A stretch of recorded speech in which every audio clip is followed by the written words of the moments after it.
Există proprietăți de lux în România, dar acele proprietăți de lux care există la momentul de față pe piața imobiliară nu sunt catalogate în acest fel. Sunt probabil rarități în piață.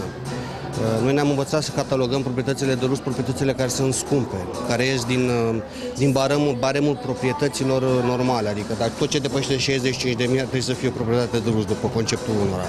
Dacă este într-un complex rezidențial sau dacă este chiar în Pipera, nu înseamnă că este un imobil de lux, este doar o construcție scumpă. Ca să fie o construcție de lux trebuie să îndeplinească anumite criterii, anumite cerințe. Dacă facem o comparație cu proprietățile de lux din afara României, o să vedem că acele cerințe nu sunt îndeplinite de foarte multe proprietăți, care în clipa de față sunt promovate ca și proprietăți de lux în piață. A învățat cumpărătorul român ce este luxul?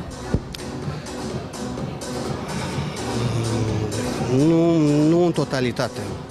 Precum se vorbea și în panelul de ieri, românul este atras de ideea de lux, cumpără o proprietate care el o numește că ar fi de lux într-un cartier rezidențial care poate îndeplinește anumite cerințe, iar proprietatea este cu adevărat scumpă, dar mobilatul, finisatul și așa mai departe, nici pe departe nu sunt acele finisări pe care un apartament sau un imobil ar trebui să fie încadrat în cel de lux.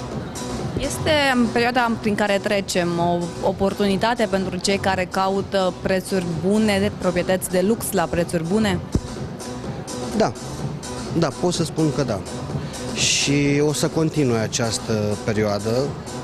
Nu pot să spun că prețul o să scadă și mai mult sau se va întâmpla ceva, depinde de economia României, pentru că piața imobiliară reprezintă de fapt economia pieței.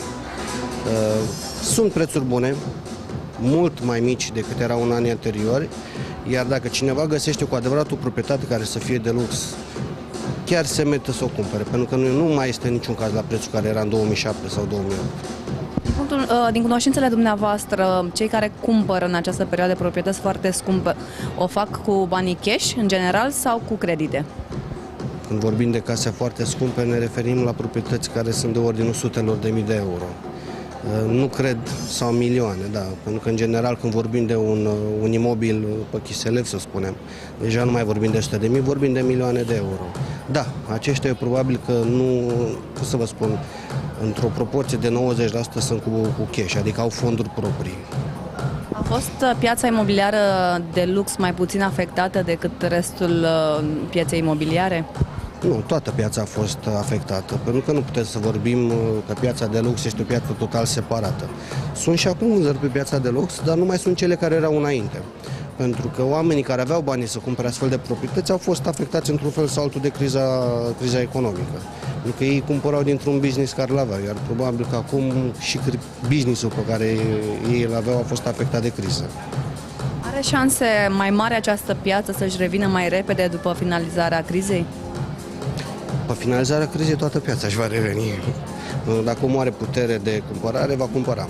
Cu toții ne dorim o locuință, iar, ce să vă spun, disconfortul locativ, dacă putem să-l numim așa, în România este destul de mare. Adică foarte mulți oameni stau chirie, nu o să aibă o proprietate personală. Nu este obligatoriu să ai o proprietate personală, pentru că nici în afară nu toată lumea are casă. Dar noi ne-am obișnuit cu gândul de a ne cumpăra locuința și de a fi proprietatea noastră.